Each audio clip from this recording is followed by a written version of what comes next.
Bueno, ¿qué nos vamos a encontrar en Tramrise? Nos vamos a encontrar buena música, música electrónica, y pues ahí hay diferentes opciones para elegir: techno, house, tech house. Tramrise, un espacio dedicado a la música electrónica todos los sábados a las 11 de la noche.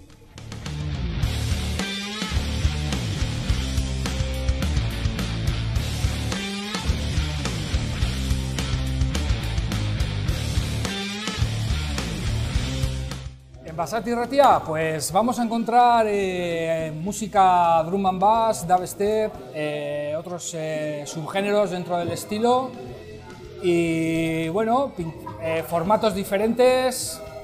Habrá veces que encontremos sesiones ya de DJs, otras veces los nuevos tracks que van saliendo, los nuevos releases, pero siempre enfocado en eso, cultura rave underground, drum and bass. Se emite las madrugadas del sábado a domingo de 1 a 3.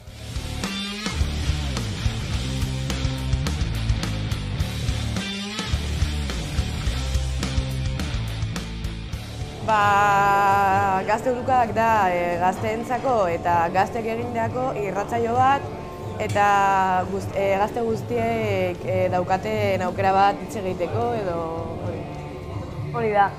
Ez da berez irratsaio berri bat berse, honek badauzkalako bere aurrekariak. Jendeak gogoratuko du batez ere Piztu Gazteizeko abestitik, Gazte Taupadak izeneko irratsaio bat bazegoela duela urte batzuk, 2011an utzi zioten emititzeari, proiektua igual pixkat agortuta zegoelako eta beste bide batzuetatik jarraitu nahi zutelako proiektu komunikatiboa. Baina, guk pentsatu dugu momentu hona zela proiektu hau berrartzeko eta hortxe gabiltza.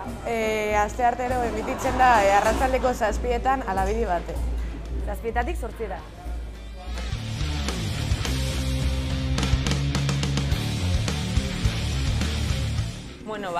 Araba Hizpide magazin bat da, badakizuenez, eta egunero, astegunetan, 8:30etatik 10:00etara emititzen da, bai alabedi baten, bai alabedi bin.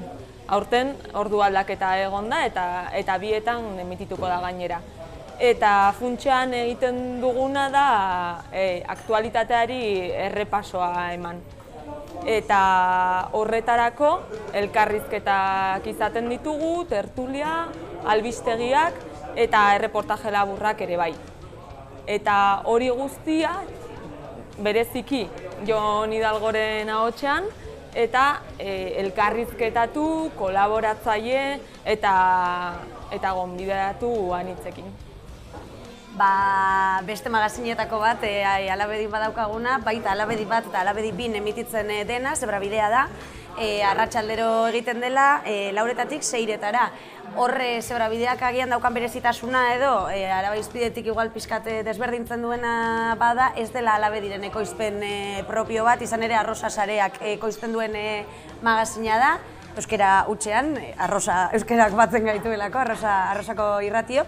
Eta hori Arrosako irratietan ere emititzen da Zebrabidea, tartean, alabedin ere, eta Zebrabidea gian pixka magazin kulturalagoa da, arratsaldetan izaten denez, musika, literatura eta beste hainbat konturi egiten diogu referentzia gehiago, baina aktualitate kontuak ere izaten ditugu.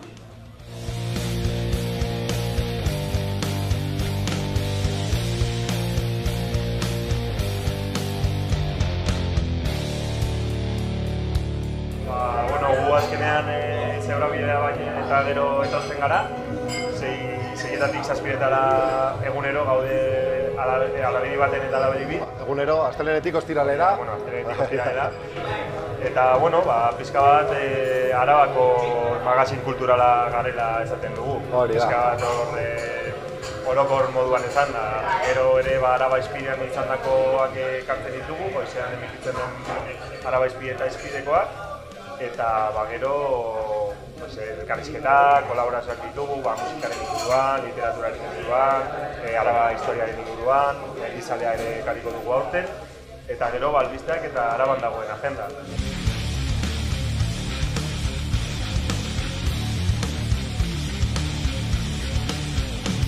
Berez poeta madarikatuak da literatura irratsaio bat, konkretuki literatura jorratzen da, eta normalean nik egiten dudana da 4 sekziotan banatzen da.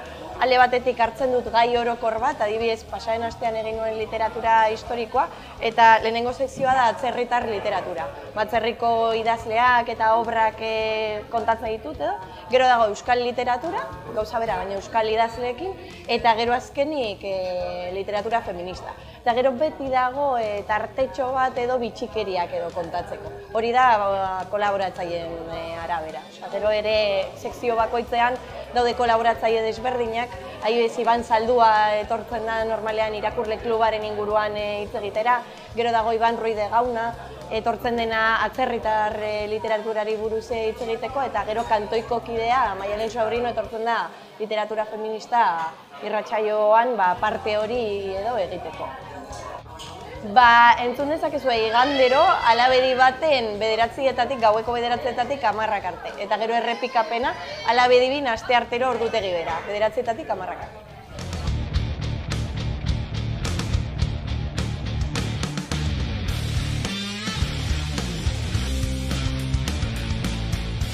El programa se llama Piu que Usar, que va a ir los domingos de 14 a 15 horas.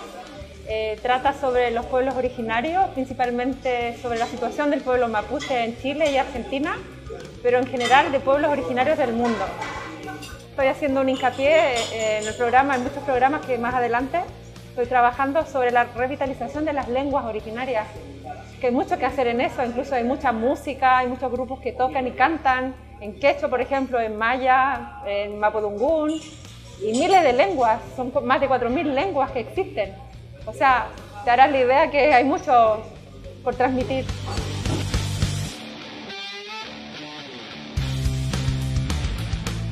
Y también como novedad decir que una necesidad que identificamos el año pasado y que era que el equipo de Suelta la Olla tenía que ampliarse y necesitábamos más gente para sacar adelante este magazine de 4 horas que consiste, como todos sabréis en la radio, pero consiste en redacción, locución y después pues esos audios que hay que subir, redes sociales y demás.